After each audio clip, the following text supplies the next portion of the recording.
UFMG, tenho a honra de recebê-los para mais uma reunião científica mensal. Nosso palestrante hoje é o professor Dr. Cristiano Xavier Lima, que possui graduação em medicina, residência em cirurgia do trauma, né? É o professor da Faculdade de Medicina da UFMG, chefe do departamento de cirurgia, pesquisador do CIA, do CNPq. Eu falei com o Cristiano que até falei com ele que seria difícil apresentá-lo e falar tudo que ele faz e que ele representa para a gente, né? É uma honra te ter aqui, Cristiano. Queria te agradecer muito pela oportunidade de discussão. Eu que agradeço. Eu queria só relembrar a todos que essa reunião está sendo gravada, que nós vamos usar partes dela para divulgação e ampliação do conhecimento. E eu já vou passar a palavra para o Cristiano, mas eu queria falar para vocês que após a apresentação dele, a gente vai ter um momento de discussão e vocês podem ir colocando as perguntas ou no chat ou guardando, que depois vocês podem abrir o microfone e falar. O nome da palestra de hoje é Aplicações Clínicas e Discussão Ética da Inteligência Artificial na Cirurgia Robótica. Professor Cristiano. Tá. Gente, boa tarde a todos e todas. É um prazer estar aqui discutindo esse tema, como já antecipei para a professora Cristiane. Por quê?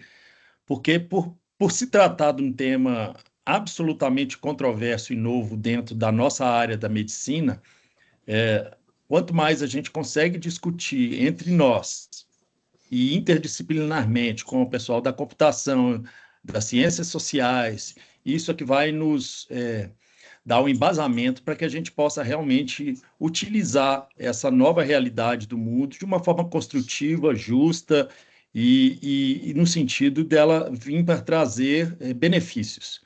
Embora todo o risco que ela carregue em si, eu tenho certeza que toda tecnologia, se a gente souber usar, a gente vai tirar o lado bom dela, independente que seja, e infelizmente algumas pessoas vão tirar o lado mal dela. Mas eu agradeço todos estarem aqui, né, no começo de uma tarde, uma sexta-feira, é muito bom. E antes de eu projetar, eu escolhi esse tema, embora não seja esse exatamente o tema que eu tenho a minha pesquisa dentro do CIA, porque eu quis me desafiar um pouco em termos de conhecimento e trocar essa ideia, porque o que precipitou isso foi um convite que eu recebi há 2 semanas atrás para participar de uma banca de mestrado de aluna, que até aí, né, do CIA mesmo, a respeito da inteligência artificial como ferramenta diagnóstica e a responsabilidade médica perante o direito, né? Aquilo me tocou muito, foi um convite que eu recebi para fazer parte de uma banca e foi uma das bancas que recentemente mais eu aprendi e mais me instigou a curiosidade ao participar, de perceber, inclusive, como que no imaginário das pessoas o tema, talvez, cirurgia robótica, ele ainda esteja, porque tão recente quanto a inteligência artificial, eu acredito que na cabeça de todo mundo aqui também é a cirurgia robótica. Então, eu não tenho nenhuma pretensão, não sou especialista em cirurgia robótica, tá? Mas eu acredito que o que a gente vai discutir hoje aqui, ele passa além do que o conhecimento técnico, mas eu tenho certeza que essa discussão que a gente vai ter hoje, ela vai embasar esse conhecimento de vocês, para vocês terem até um pouco, eu vou passar o que são as realidades hoje em dia de cirurgia robótica e como que o mundo começa a conversar com a inteligência artificial na cirurgia robótica, tá? Então, já é um dilema para nós, cirurgiões, a virada da chave atual de modificar a nossa técnica cirúrgica com a utilização hoje de uma máquina nesse estilo que é o robô cirúrgico. E mal a gente acostumou com isso, ou nem acostumou ainda, na verdade, a gente está indo numa fase de adaptação, a gente já está falando que os robôs vão ser inteligentes. Aí o cirurgião começa a se pensar, poxa, aí vai ficar difícil competir com uma máquina, e uma máquina que pensa mais rápido que eu. Será que isso é verdade? Será que é justo? É isso que nós vamos discutir hoje, tá? Então, eu vou trocar aqui a apresentação.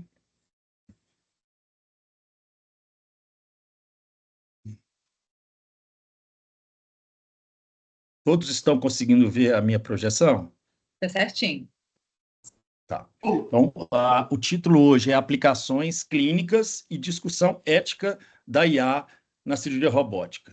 O título não é à toa que ele está em negrito, porque são temas que hoje talvez é o que a gente vai poder aqui ao final da apresentação discutir muito. Não tenho nenhum conflito disso e eu sinto muita tranquilidade, porque eu não sou speaker de empresas de cirurgia robótica que acreditem que isso existe e muito, é o que está mantendo muito do volume da cirurgia robótica, é um procedimento caro, e eu não tenho nenhum vínculo com absolutamente nada que me deixasse num conflito de interesse em discutir os temas que eu vou fazer hoje. Bom, a cirurgia robótica não é uma novidade para o cirurgião. Então, ela já é algo buscado em cirurgia, e principalmente em cirurgias que exigiam no passado uma acurácia, principalmente em termos de localização. Então, isso já se usava, e já se pensava nisso, em fazer biópsias cerebrais, fazer cirurgia estereotáxica, que são cirurgias guiadas por imagens, ao mesmo tempo junto com o crânio. Então, é algo já perseguido no mundo da cirurgia há diversas décadas, mas, certamente, a vontade médica ela era maior do que a tecnologia conseguia dar espaço para a gente. Entretanto, com a cirurgia robótica hoje, ela não é uma coisa só, então não existe um tipo de robô só, como nós vamos ver, mas certamente apareceram hoje os equipamentos que eles são robotizados. Bom, qual que é a importância desse tema para se aqui a conversa fosse só no meio de cirurgiões? Poxa, hoje a gente já realiza isso aí desde 1990, 2008 para cá só, e desde essa época para cá, hoje já se faz no mundo 1 milhão de procedimentos com o uso dessa plataforma robótica no mundo. Era um mercado que hoje, em termos de tecnologia, né, do próprio robô, ele movimenta algo em torno de 6,1 bilhões, e a previsão é que em 2033, daqui a 10 anos, ele esteja movimentando 14 bilhões. É um montante de dinheiro grande, mas certamente, talvez, se a gente estivesse conversando aqui com a engenharia e até a computação, isso não são cifras muito grandes, mas num contexto em que a saúde, principalmente que é um gasto, a saúde não é um investimento, acomodar esse custo de investimento dentro do mundo da saúde é algo complicado. 14 bilhões, à medida que a gente está pondo um robô, provavelmente a gente está deixando em algum momento de fazer alguma coisa. O que seria, nesse horizonte de 1 milhão de cirurgias, a participação das especialidades cirúrgicas? Dado que o robô ele não tem múltiplas funções, a aplicabilidade dele ele se dá em alguns contextos específicos, e para isso ele foi delimitado.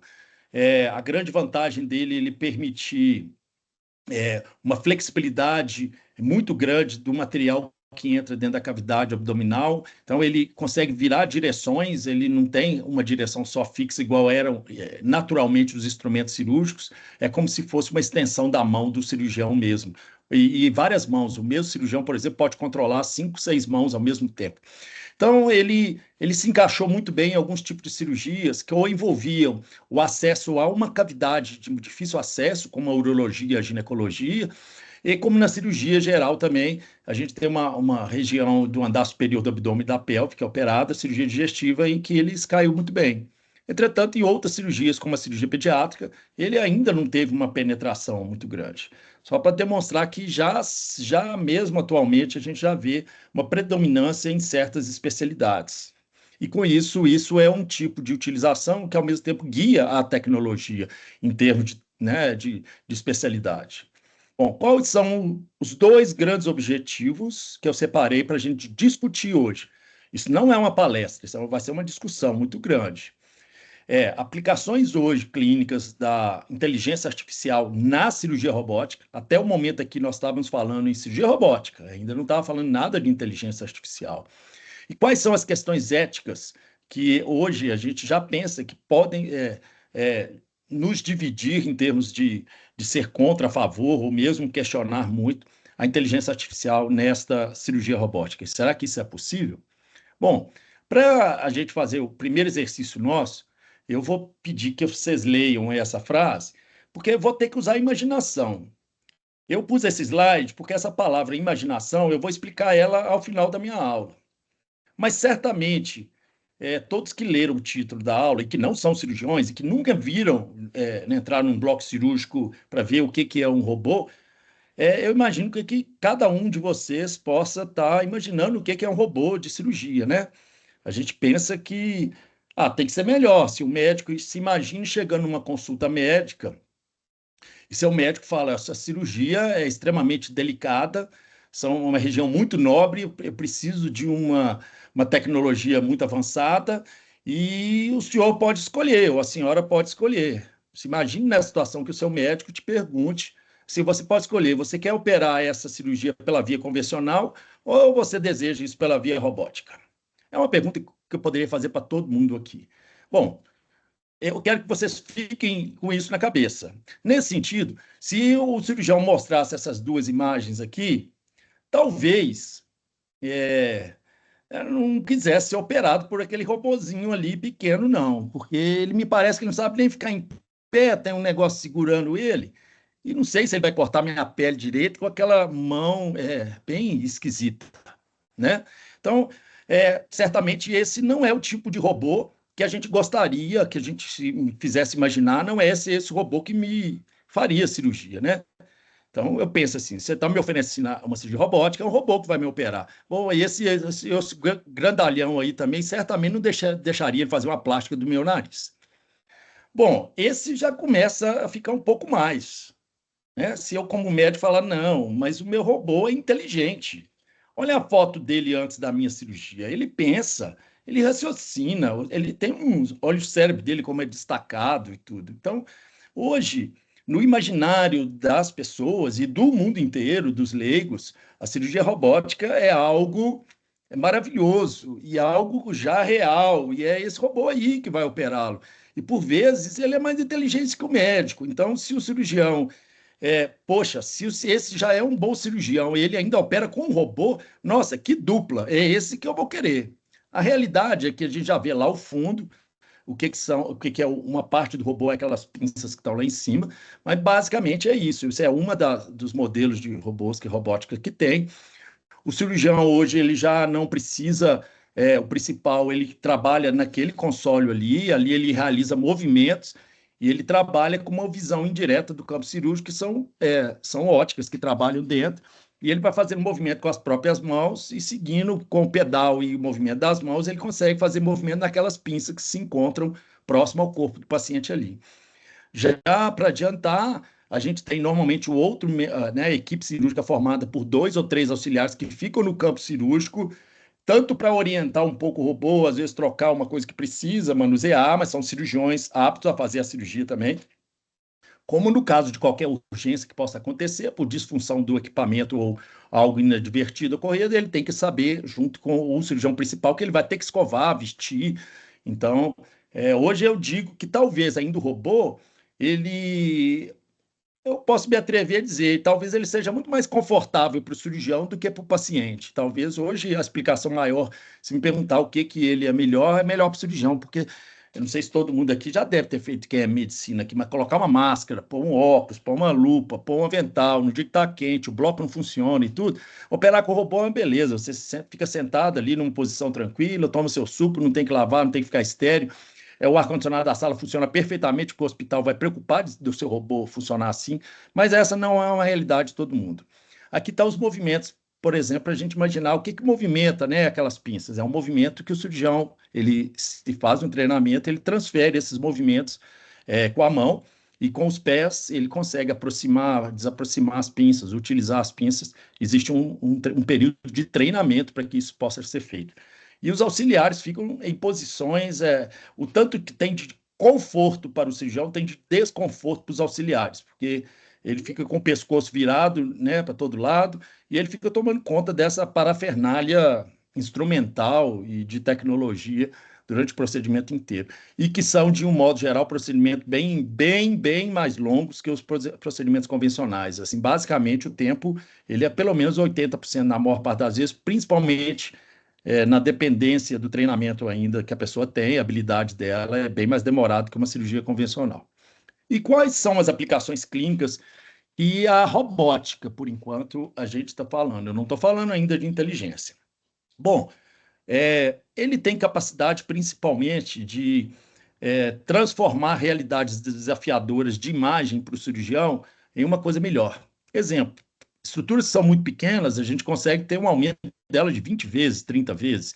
Então, a gente consegue lidar com estruturas que estão mal localizadas e muito pequenas, é como se estivesse olhando constantemente, com um aumento, né? E ele ainda tem essa capacidade de trabalhar imagens em situações que a gente usa o eletrocautério, gera fumaça, às vezes, por vezes, o campo se enche de sangue, como a gente vê na segunda imagem superior à esquerda, enche de sangue, isso atrapalha a ótica, mas olha como que na medida em que o robô ele tem essa automatização da imagem, ele dá uma melhorada constante da imagem. É como se fosse a nossa máquina fotográfica, que ela vai tendo filtros e correções.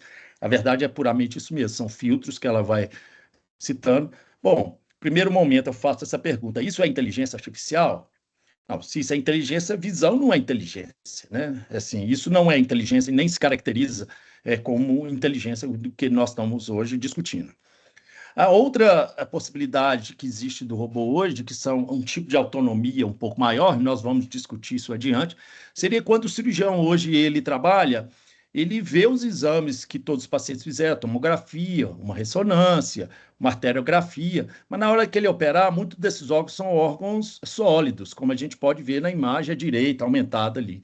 Então, ele tem ali um pulmão sendo visto durante uma cirurgia robótica, e a robótica, o cirurgião tem alguns tipos de equipamentos em que ele consegue mesclar, passar essas imagens de tomografia e ressonância para dentro do equipamento, e esse equipamento ele consegue sobrepor as imagens e compreender onde elas estão localizadas depois de um certo preparo.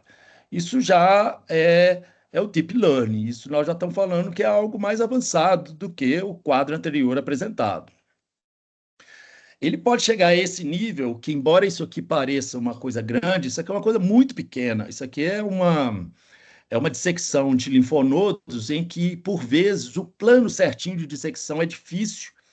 E esse tipo de máquina, ele consegue trabalhar o que a imagem está mostrando, e junto com aquela imagem que a gente passou para dentro dele e o que ele está vendo, ele consegue, perguntando para você alguns pontos de referência, e ele, durante o seu procedimento, vão aparecendo essas imagens. Então, o cirurgião está sentado lá e essas imagens vão aparecendo. Olha, possível imagem positiva à esquerda. Quer dizer, ó, não vamos para lá, porque lá já é o nosso limite máximo. Eu tenho que, o plano seguro que eu posso seguir, já está até riscado ali. Poxa, que força que eu estou pondo nessa pinça minha superior? Ah, está 0,9 newton. Quanto que está na de baixo? 2,3 newtons. Por que isso é importante para a gente? É um avanço já. Porque vocês têm que lembrar que na cirurgia hoje robótica, esses instrumentos eles são colocados dentro de braços mecânicos, né? Então, esse braço ele não transmite para o cirurgião, quando ele encosta, a pinça encosta no tecido, essa força de encostar, essa sensação do tato, ela não é transmitida ainda para o cirurgião.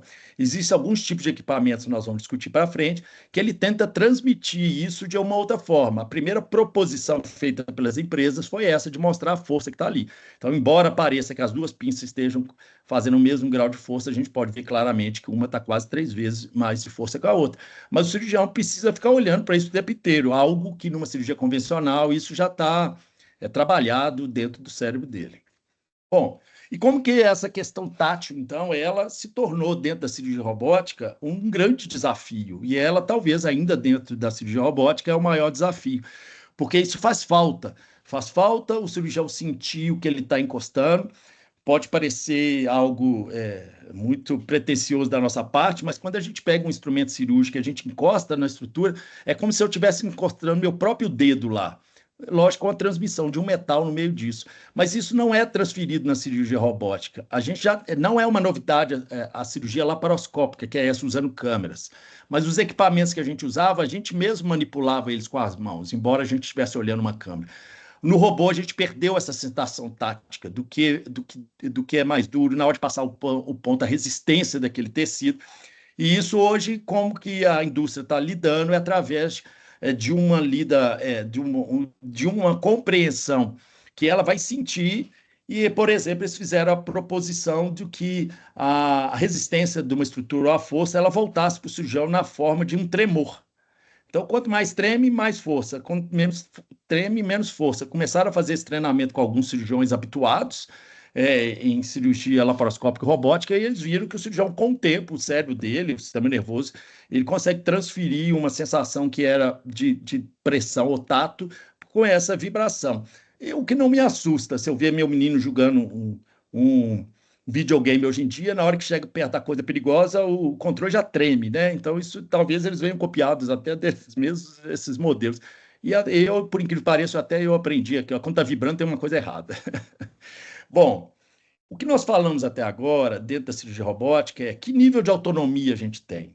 Eu acredito que eu já tenha desafiado cada um que está aqui assistindo para dizer assim, talvez alguns tenham imaginado que a robótica era até menos do que eu disse, mas alguns imaginam que é mais. Poxa, uma coisa que está fazendo 1 milhão de procedimentos por ano é muita coisa. Qual o nível de autonomia? Então, é muito importante que a gente classifique essa tecnologia, que tipo de autonomia ela está tendo. Então, podemos imaginar que mesmo quando a gente discute inteligência artificial, também que autonomia nós estamos dando e que autonomia ela está tendo para realizar as ações dela. Em termo robótico, então, esse periódico da Nature, ele já baseou em outros artigos prévios e agora está mais ou menos estabelecido que o grau de autonomia, a taxonomia dessa autonomia na cirurgia robótica, que nós não estamos falando ainda só de inteligência artificial, é de autonomia da cirurgia robótica. Bom, a gente pode dividir isso entre o nível 0, que é aquela que não tem autonomia nenhuma, é quase que manual mesmo, é o nível 5, que ele teria uma autonomia, inclusive ele podia tomar decisões independentes. Bom, não é difícil vocês imaginarem que nós não estamos realmente nesse nível 4 e 5 ainda. Mesmo porque nós, enquanto médicos, enquanto sociedade, nós nem estamos preparados para saber se existe esse grau de segurança. Quando vai haver, é algo que eu acho que vou deixar para o final do nosso debate. Mas eu digo que onde a gente está mesmo hoje em dia é entre o nível 1 e o nível 2. Esse é o grau mais alto que a gente chega, é que o cirurgião entrega para o equipamento alguns parâmetros, eu desafio ele para fazer algumas tarefas e esse sistema me devolve essa tarefa que eu dei para ele. O que não é, talvez, muito diferente eu digo hoje em dia, não sei porque ele é manuseado automaticamente, mas você tem uma pessoa hábil do seu lado com muita experiência. O que não deixa de ser algo favorável para aqueles cirurgiões que são menos experientes. Quem sabe isso vai aumentar a velocidade de aquisição de conhecimento cirúrgico, porque ele vai ter constantemente um tutor ao lado dele, né, ajudando ele mais rápido. Isso demora um tempo para a pessoa adquirir esse tipo de coisa.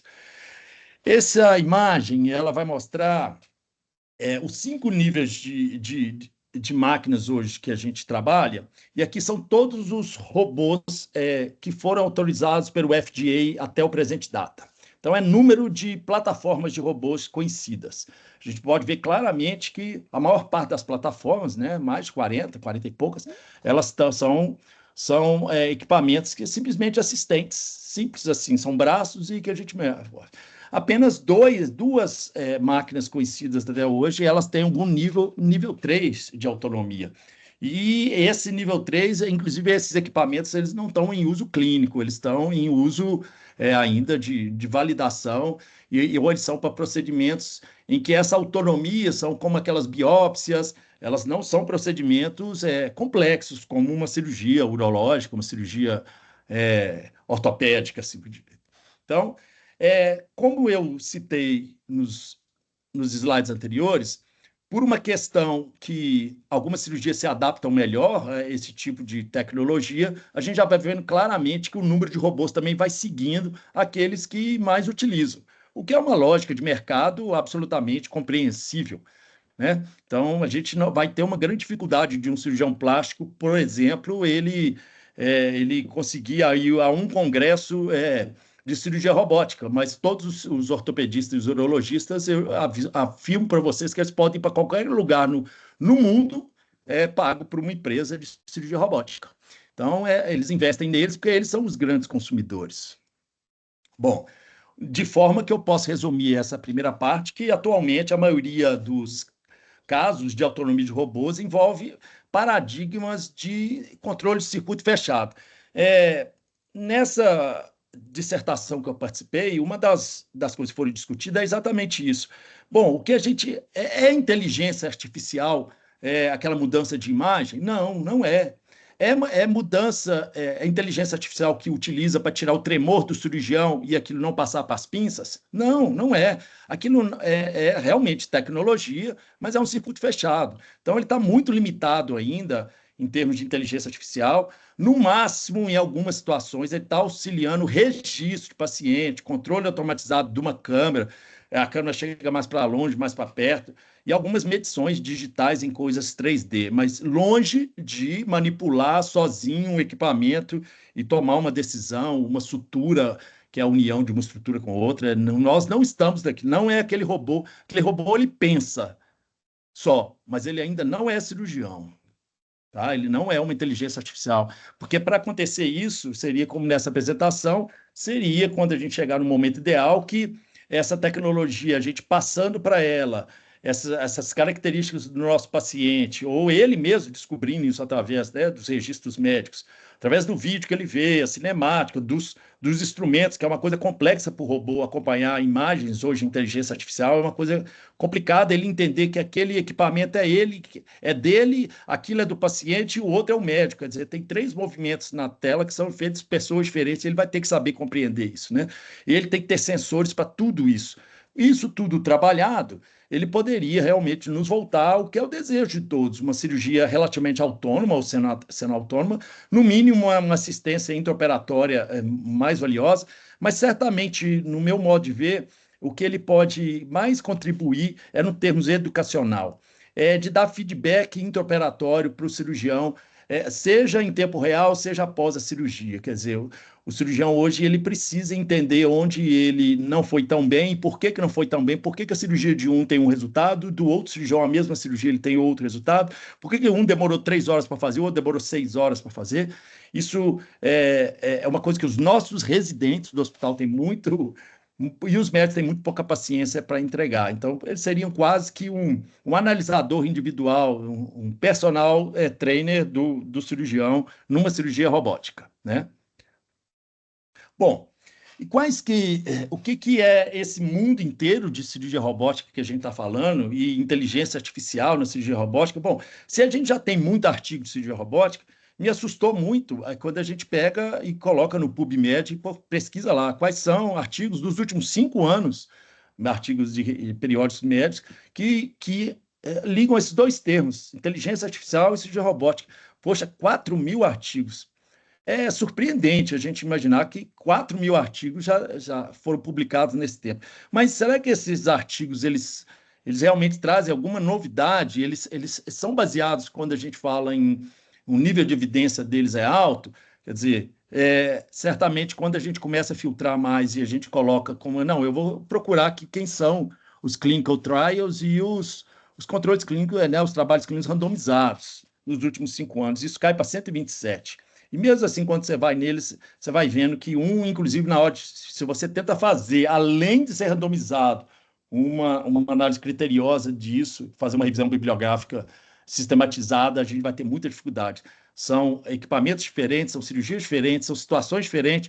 O que a gente vê muito é realmente série de casos, descrição de casos e opiniões muito mais do que baseadas na ciência. Bom, então essas são, talvez, em termos de aplicações clínicas, as limitações atuais. A gente precisa de mais estudos clínicos randomizados, controlados. A gente precisa entender algumas coisas, porque todos os trabalhos, ou quando a gente põe na literatura, a gente lê que o robô ele tem alta... Ele é sempre maravilhoso, mas a gente não tem ainda essa resposta. Quais são os benefícios no longo prazo? O que é esperado, né? A tecnologia moderna. Até quando esses algoritmos de aprendizagem de máquina eles vão propagar vieses? E se vai existir treinamento para isso? Imagine que o mundo inteiro hoje produz 1 milhão de cirurgias.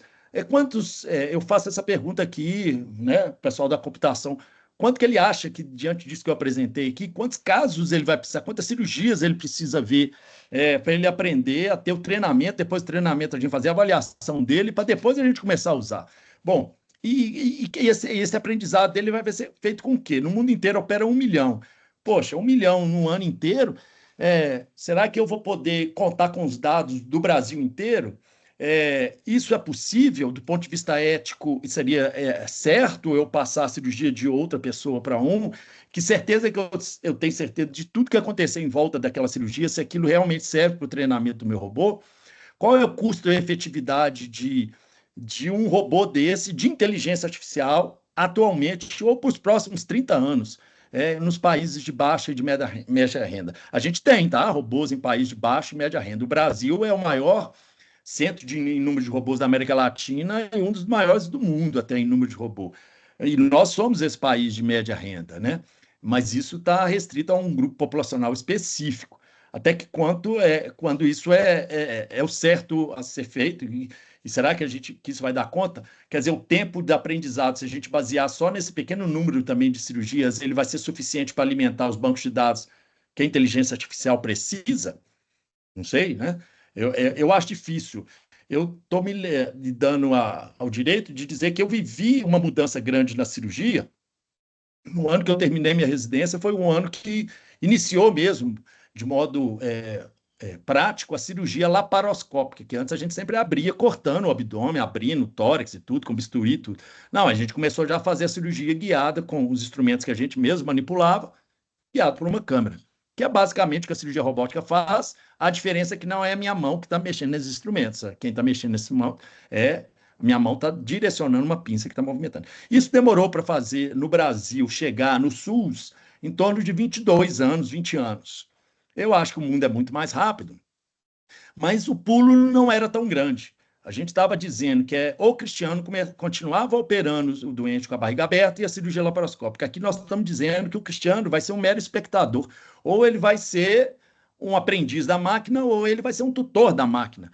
Mas é uma coisa bem mais complexa do que essa mudança que gastou 20 anos. Eu não tenho a coragem de dizer quantos anos a gente ainda vai demorar para chegar em algo, vamos dizer assim, revolucionário mesmo. E se realmente ela ficar restrita a poucos pacientes, mais difícil ainda disso acontecer.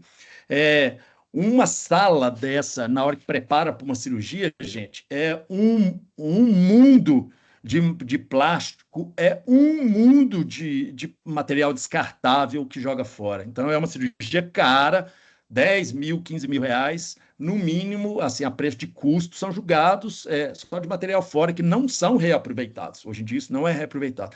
Até que ponto também, se isso difundir para todo mundo, comparado com uma cirurgia convencional que a gente só esteriliza os equipamentos e reutiliza, a gente reutiliza nosso próprio aço, né?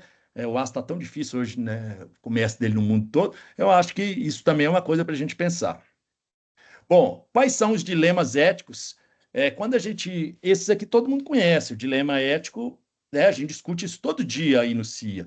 Dilema ético da inteligência artificial na medicina. Então, a gente fala de autonomia, a gente fala de transparência, viés do algoritmo. Não tem muita realidade, diferença marcante dos dilemas que existem no resto da sociedade, a não ser que do outro lado, e não pouca coisa, tem um outro paciente, né? Então, mas a gente tem uma responsabilidade, mas eu não acho que seja tão diferente esse dilema, não. Como não é na cirurgia, mas eu trouxe e escolhi agora alguns dilemas éticos que são específicos da cirurgia robótica, para a gente, enquanto cirurgião. Bom, o treinamento, gente, é muito custoso, é caro, é demorado, e ele necessita uma certa certificação e capacitação. Isso tem um investimento básico de um cirurgião que queira fazer isso hoje em dia, em torno de 25 mil reais, seja para um cirurgião mais novo, seja para um cirurgião mais velho. Para ele começar a fazer. Depois disso, ele tem que fazer uma cirurgia, várias cirurgias com uma pessoa, um cirurgião já experimentado nesse tipo de procedimento robótico, com você, e depois disso, só depois de 50 cirurgias, ele pode ser considerado que ele pode ensinar alguém a operar por cirurgia robótica. Enfim, com esses custos todos e restrito a pacientes privados, vocês podem imaginar qual é o dilema sobre isso. E será como que vai ser isso? A gente não tem um treinamento que a gente pode substituir o ser humano, né? Nós não temos, hoje em dia, uma visão robótica por inteligência artificial que substitua mesmo ou que crie um ambiente totalmente simulado de uma cirurgia real. Outro dilema ético que tem é que eu nunca vivenciei dentro da medicina, na área cirúrgica, uma tecnologia que tivesse um marketing maior do que a da cirurgia robótica. Nunca, em tempo algum, eu vi isso acontecer. É uma montanha de dinheiro envolvida nisso. É uma coisa assim, estrondosa, ao ponto que ela, do ponto de vista ético, por vezes, ela força certas conclusões, seja na cabeça do paciente, né, de um leigo qualquer, ou até do próprio médico, ou do estudante de medicina, que ele quer hoje formar que ele vai fazer cirurgia robótica. Eu falei assim, não, mas não existe essa especialidade de cirurgia robótica. É uma via de acesso que a gente faz. Não, eu quero fazer a cirurgia robótica, porque o marketing é muito grande. Eu não vou ler todas elas aqui, mas eu gostaria de me dar o direito de falar sobre a última, que é a imputação do erro médico. Isso foi o motivo que eu discuti nessa dissertação. Isso é algo que, embora pareça, de certo modo, claro, não está claro hoje isso para quando os casos reais acontecem de erro numa cirurgia robótica, não está claro para a justiça isso, tá? Eu li alguns casos que aconteceram nos Estados Unidos, algumas situações da Europa, e no Brasil tem 2 casos em que essa discussão ainda ela é muito grande, porque ali, dependendo do tipo de erro, é um erro do cirurgião, ele foi imprudente, negligente, né? Ou foi uma imprudente negligência, ou foi um erro do equipamento, que se o equipamento é que deu o problema e causou dano para o paciente, é a empresa que vai pagar isso. Não, o hospital não fez a manutenção do robô, então é o hospital que vai aceitar isso. Então, o que eu vejo, na maior parte das vezes, acompanhando um grande número de cirurgias robóticas que eu vou nos congressos e escuto, por vezes a gente não vê o slide da taxa de complicação, e muitas das vezes as complicações e o custo o custo real, seja financeiro ou um custo de sequela ou de qualquer coisa, é transferido para as outras. É um termo que vem sendo discutido, né? Não é só na medicina, mas é essa tal da terceirização moral, né? Assim, não é culpa minha, isso é do outro, e eu tenho muito medo disso na robótica. E o nosso conselho de classe, eu acho que, embora ele agora esteja agindo, me surpreende que aqui está uma resolução que saiu do ano de 2022, lembrando que, nesse momento aqui de 2022, a gente já tinha passado mais de uma dezena de anos na cirurgia robótica, com todo isso sendo discutido, e saiu essa resolução no ano de 2022 para tentar regulamentar. Já tinham acontecido 100 mil procedimentos desde 2008, quer dizer, eu acho um pouco tardia, antes tarde do que nunca. Mas me preocupa um pouco essa resolução, não é uma crítica a ninguém lá dentro do CFM, mas porque ela regulamenta a cirurgia robótica no Brasil e ela no corpo dela, ela escreve que os estudos têm comprovado que os resultados positivos da cirurgia robótica. Eu não entendo o resultado positivo como um termo médico, né? Ou tem resultado, não tem resultado negativo, positivo, enfim. Então, é muito vaga. Ela fala que tem diminuição de perda de sangue, menor tempo de internação. Não parece, inclusive, que em alguns momentos essa resolução foi feita por médicos, sinceramente. Eu fico pensando até qual o tamanho do peso de uma caneta de um fabricante não pesou numa resolução dessa. Porque na resolução ele só cita que ele sentiu a necessidade de regulamentar uma coisa que está ótima, só tem resultados positivos, ela não tem absolutamente nada negativo nela e riscos, tudo é menor risco, tudo é redução, menor, e o resto é tudo melhor também. Então, eu não sei se tinha que sair uma resolução para tanta coisa boa. E que, por outro lado, aí ela termina que, por outro lado, a marcante evolução das tecnologias após a introdução da internet, ela ainda fala, e não sei onde ela tirou isso na cabeça, que ela colocou internet 5G com segurança do paciente, estabilidade para ser feito cirurgias robóticas à distância. Se a gente não conseguiu nem ainda entender os problemas éticos e legais que se relacionam a um procedimento feito ainda naquele mesmo ambiente, como que eu vou pôr uma resolução que eu já estou achando que é ótimo um cirurgião operar um paciente totalmente à distância? Eu acho que, no meu modo de ver, como cirurgião, como professor da faculdade, eu acho ela uma portaria meio desconexa da realidade, tá? Então, é essa a discussão que eu trouxe hoje para a gente colocar isso no debate. Eu acho que é esse espaço criado dentro da Faculdade de Medicina, com a cooperação de tantas outras áreas da UFMG e de outras universidades aqui fora, que nos trazem a oportunidade de falar para vocês que são de fora e de, principalmente, aprender com vocês. E eu, cada dia, né? Eu já conheço o CIA há muito tempo, mas que eu comecei a ficar mais perto do CIA e tem um projeto lá aprovado, foi no último ano, e cada vez eu me encanto mais com algo que já está fazendo parte da nossa faculdade. Muito obrigado. Nós que agradecemos, Cristiano, assim, essa parceria. É muito importante ouvir, né, um profissional tão experiente falar de IA com tanta... com a crítica no bom sentido, sabe? Assim, de fazer a gente refletir, porque a tecnologia está aqui, né? Já está no nosso dia a dia, não é aquela coisa futurista, já está aqui. Mas nós, como profissionais, né, como a gente falou, mais do que interdisciplinares que somos, com várias vertentes, como que nós vamos usar isso de uma forma responsável, né? Então, agradeço muito, aprendi muito, coloquei vários pontos aqui para eu estudar, mas depois dessa parte, porque a gente sempre aprende muito quando você fala, Cristiano. Não, eu só tenho a agradecer mesmo. E qualquer opinião aqui, inclusive, é bem-vinda. Sugestão, não existe um conceito formado de ninguém ainda disso, né? Nós estamos aqui para ouvir e formar isso juntos. Mas se a gente, dentro de uma universidade, não formos realmente quem vamos discutir isso, eu acho que quando vem isso de fora, ele não vem sem viés, ele vem sempre com um viés mais forte, né? Agora eu vou aproveitar esse tempo da reunião que a gente ainda tem para as perguntas. Alguém tem alguma pergunta que gostaria de fazer? Professora Silvana? Boa tarde, doutor Cristiano. Boa Me tarde, ouvindo bem? Silvana. Eu estou sem o Muito fone. bem. Parabéns pela apresentação. Eu adoro análise crítica assim, isenta, né? Porque a gente está precisando muito disso na nossa área, né, doutor? Bastante.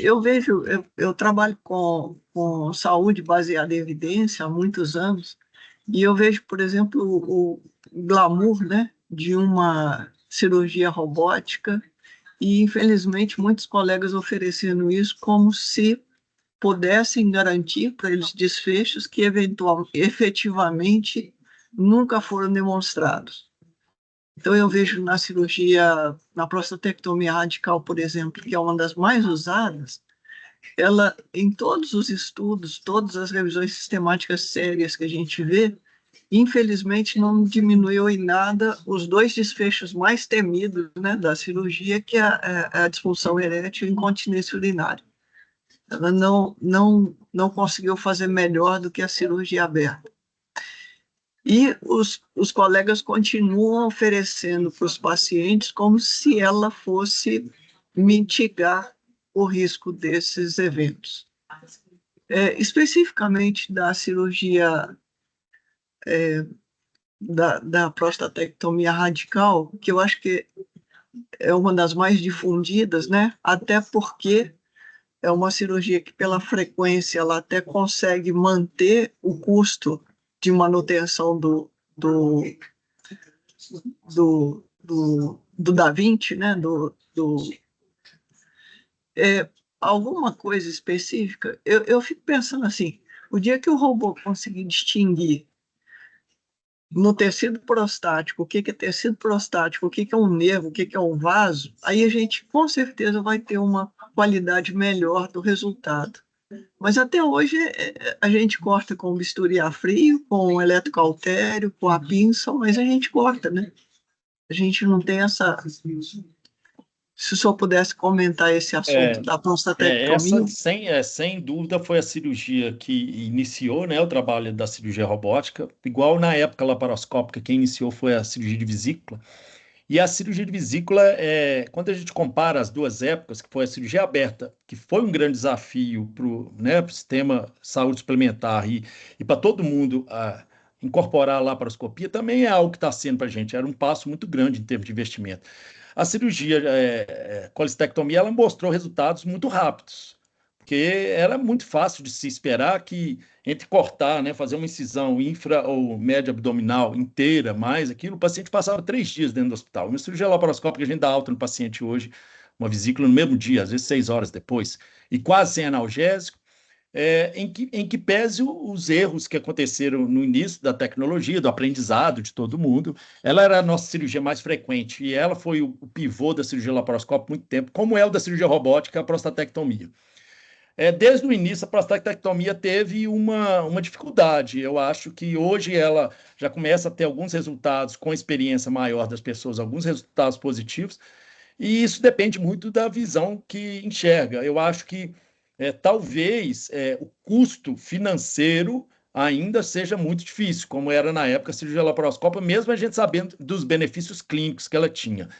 Mas porque também um avanço na cirurgia robótica, que, da forma como é feita hoje em dia, não foi um avanço tão fenomenal em relação à cirurgia laparoscópica, que essa sim tinha sido um problema, e foi uma das últimas cirurgias a ser dominada pela cirurgia laparoscópica, e foi a mais difícil, pela própria posição. Então, talvez hoje em dia ainda não esteja no ponto que a gente consiga demonstrar que ela vai ser útil. Mas eu não teria, talvez, essa dúvida se a utilização dessa tecnologia ela não fosse mais barata. Então, eu não sou daqueles que falam mal da tecnologia, que eu acho que vai ser o tempo, na medida que ela vai se pagando, vai barateando. O marketing foi muito grande disso tudo. Eu acompanhei essas empresas do ponto de vista assim, de bolsa e tudo. Eles passaram momentos muito desafiadores no mundo inteiro, porque o investimento foi muito grande, o retorno não era grande, não é ainda muito grande, né? Não é uma grande quantidade de dinheiro que eles movimentam. Então, eu sinto que preciso de uma curva de aprendizado muito grande, vai ser lá na frente, mas eu, sinceramente, Silvana, eu acho que, por exemplo, alguns tipos de procedimentos, eles não vão voltar atrás. Se eles não são piores, eles vão acabar ficando. No caso da próstata, eu, como cirurgião, eu vou dizer assim, pode ser a mesma coisa o resultado final em termos de incontinência e de lesão de nervo. Por enquanto, porque eu acho que logo que a gente dominar um pouquinho melhor essa localização dos nervos, eu acho que a gente vai ter uma forma melhor de controlar isso, como a gente já tem em algumas cirurgias hoje em dia, usa fluorescência junto com a cirurgia laparoscópica, mas a posição é muito ingrata. Ali tem um fator que ele permite que o residente hoje opere. Então, se a gente calcular uma das coisas que é o aprendizado do residente é mais rápido da prostatectomia radical. Morria muita gente, a curva de aprendizado da prostatectomia radical aberta, ele dava muita mortalidade mesmo, porque sangrava e complicado. E era difícil o residente entender o que o cirurgião estava fazendo ali, porque o espaço era pequenininho, mal o cirurgião via. É a mesma coisa que aconteceu na coloproctologia. Então, tem um ganho secundário de um número maior de pessoas que conseguem ter uma curva de aprendizado mais rápido. É igual operar no microscópio. Mas, certamente, carece de alguma coisa científica. Hoje está, né, em moda a gente dizer, por que eu vou pôr essa tecnologia se ela não se mostrou superior ainda?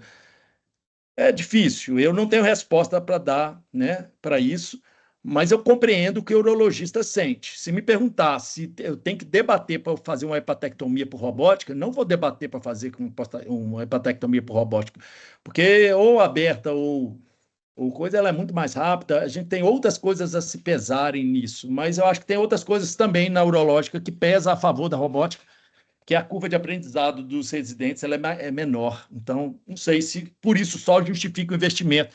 Eu não estou do lado, né, de quem está pagando isso, né? Eu estou do lado de quem está consumindo. Eu tenho esse viés, né?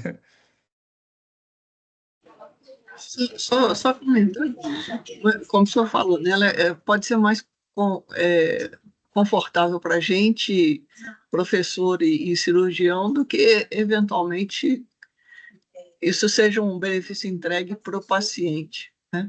Não tenho dúvida que hoje o cirurgião fala isso. Essa pergunta que eu fiz no começo. Eu vou operar você. Aí a pessoa pensa assim, olha, a cirurgia pode acontecer o quê? Você pode ficar impotente, você pode ter, né, pode ter isso e tudo.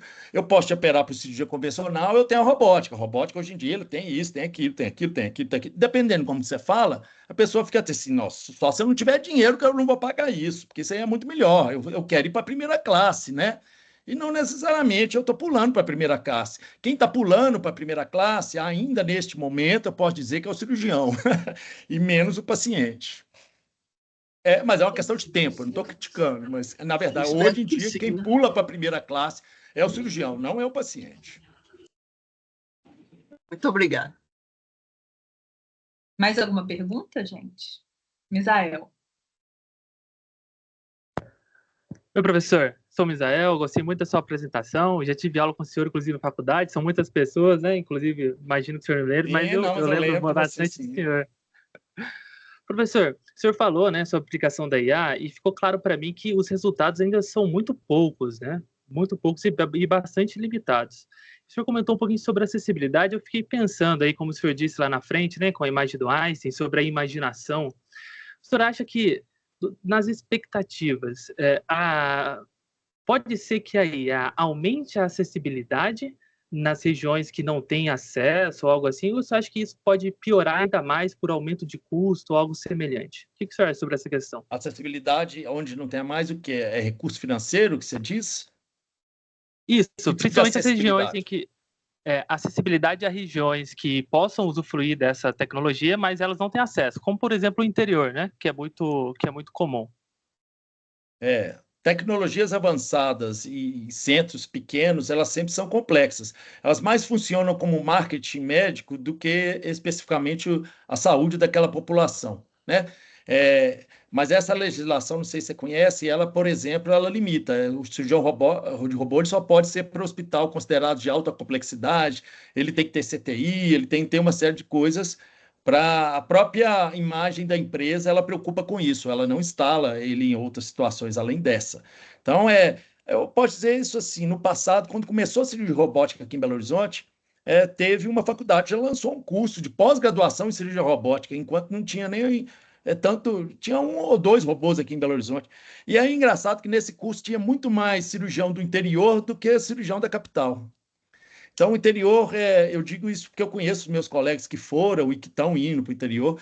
Ainda existe a imagem do médico, do cirurgião, depende muito do tamanho, de como a clínica dele é decorada, de como que a roupa que ele anda, o carro que ele anda, e talvez se ele operar com robô, ele vai se destacar no meio daquilo ali, né?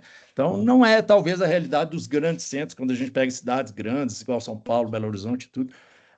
Até por vezes eu tenho uma contrarresposta nisso, que pode ser que nos Estados Unidos houve um recuo de número de centros, por exemplo, de hospitais que tinham a cirurgia robótica, porque eles imaginavam que seria um boom e não teve esse boom. Então, eles acabaram que esse custo não se mostrou viável para o hospital manter essa tecnologia. O custo vai tendendo a baixar na medida que vem agora, né? Competição melhora. Na verdade, é porque esse mercado ele foi reunido numa empresa só, mas agora ele está se desfazendo, como a gente viu na cirurgia laparoscópica. O que vem pela frente, gente, não sei. Se vai ser eu que vou ver isso ou se vai ser daqui a 40 anos, 50, não sei. Mas não tem IA, Obrigado. tá? Não tem IA. Então, não imagine que é aquele robô pensante. Ele é só uma pinça que o cirurgião domina. E que, na verdade, em procedimentos mais complexos, todo mundo está na curva de aprendizado no mundo, tá? Então, os resultados são piores que a cirurgia convencional. Mas a satisfação do paciente ter pago e do médico ter feito, ela é garantida. É um desafio vencer isso. A gente tem que fazer mais que isso. E acho que a gente pode fazer mais que isso. Obrigado. Acho que a gente tem tempo para mais uma pergunta, se alguém tiver.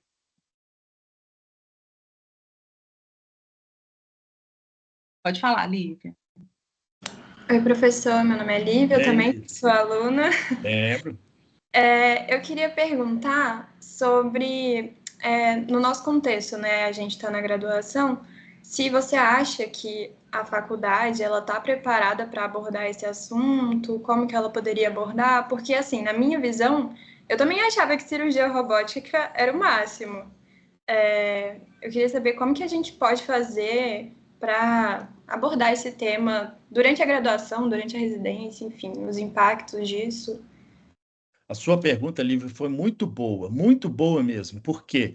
Porque a gente acabou de discutir na congregação até esse problema. Está saindo aí, né, as novas diretrizes dos cursos médicos e nos assusta, assim, a forma como veio escrito para a gente. Já a cirurgia robótica já entra lá como assim, de igual para igual, tudo que nós estamos dizendo. E pelo menos no nosso departamento você pode chamar assim de cirurgia está atrasado, porque agora tem 2 anos que a gente começou a ensinar a cirurgia laparoscópica. Nosso departamento que a gente pôs na parte do estágio de clínica cirúrgica, né, no internato, um treinamento para o aluno aprender. o nosso departamento tem um desafio. O desafio nosso, a gente não quer fazer nenhum cirurgião. A gente durante o curso médico não é possível treinar habilidades manuais, não é esse o objetivo. Mas você falou uma coisa muito certa, que a gente está relegando esse espaço da cirurgia robótica, que já é uma realidade, tá? É fantástica, sim, mas é algo que precisa, não pode ficar só no mundo fantástico, ela precisa descer para o mundo real e ser discutido aqui. E eu acho que a sua forma de expressar foi muito boa, e você pode ter certeza que eu acho que esse semestre, no semestre que vem, nós vamos colocar essa realidade, não no sentido de discutir a questão técnica da inteligência artificial, nem nada, mas a gente quer abordar essa questão ética e principalmente deixar claro o que ela é, porque essa frase sua que você me falou assim, eu imaginava que era isso. Eu sei que você imaginava que era isso, porque é o que todo mundo pensa. Perguntar para o meu pai, minha pai não está mais aqui, né? Ele foi antes da cirurgia laparoscópica que ele passou. Mas minha mãe, todo mundo, ou um paciente nosso, o imaginário dele é aquele robô maravilhoso, né? Que um cirurgião é bom, mas você tem, além disso, um robô na mão dele, que beleza, né? E não é. Então, isso talvez, eu peço desculpa, inclusive, de nosso departamento não ter conseguido até hoje te mostrar a realidade de onde nós estamos. Aonde nós vamos chegar, não sei, mas é vocês que vão levar isso adiante, né? Então, vocês têm que já saber desde o princípio. Vai estar lá, viu? Muito obrigado. Professora Mariângela? Obrigada, Cristiano. Eu sei que era a última pergunta. Eu gostaria de parabenizar o Cristiano e a pergunta da Lívia, que foi extremamente oportuna, e, né, como o Cristiano colocou. E eu acho que é isso, né, Cristiano? A gente tem que louvar o que é louvável, mas tem que ser criticamente, né? E nós estamos na formação, porque se depender só do... Porque vira tudo é consumo, né? E com marketing, como você colocou, então a gente tem que formar criticamente. É o que eu tenho falado muito com meus alunos. Eu quero que vocês tenham uma percepção crítica. Não custa nada pensar, questionar. Isso é importante, né? Então, parabéns. Gostei muito. Eu agradeço, viu, Mariângela? É isso. Assim, isso é que faz a gente crescer, a gente tem que ter crítica. Olha, não quero deixar a mensagem que eu sou contra robô, ao contrário, eu sou a favor, eu sempre fui da novidade. Eu só acho que a gente tem que alinhar as expectativas com a realidade do que ela é hoje em dia. E eu não sou a favor que se utilize isso como marketing, e marketing, inclusive, educacional, né, Lívia? Porque a gente vê que isso a gente não discute lá no dia a dia da nossa disciplina, mas aí na liga acadêmica, no congresso acadêmico, aí fica chamando o cirurgião que opera robótica para vender assim. Não, aqui a gente fala de cirurgia robótica, nós não estamos falando de cirurgia, a gente está falando de cirurgia robótica. Então, nós vamos oferecer esse conteúdo na graduação para não ficar uma coisa tão sonhada, imaginada, algo que realmente não existe, tá? Muito bom mesmo. Então, assim, fica essa mensagem, né? Tecnologia é bem-vinda, mas que a gente deve ter essa crítica, sim, que é importante como formadores de profissionais que somos os professores, e quem também está aqui acompanhando a gente, que é da prática e de várias profissões que estão em torno de tecnologia ou tem interesse por ela. Acredito, sim, que a IA vai revolucionar e talvez mudar o que a gente colocou hoje, a gente espera que sim, mas o que não pode mudar é essa visão ética, responsável, né, que cada profissional tem que ter no seu dia a dia.